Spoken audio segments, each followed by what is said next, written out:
அத்தனை செல்வமும் உன்னிடத்தில் நான் பிச்சைக்கு செல்வது எவ்விடத்தில்?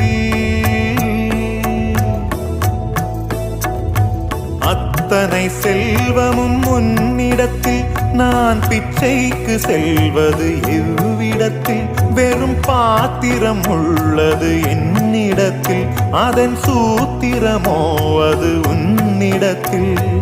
ஒரு முறையா இருமுறையா பல முறை பல பிறப்பெடுக்க வைத்தாய்.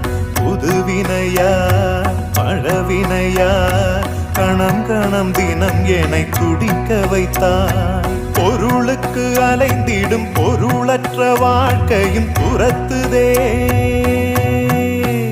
உன் அருள் அருள் அருள் என்று அலைகின்ற மனம் இன்று பிதற்றுதே.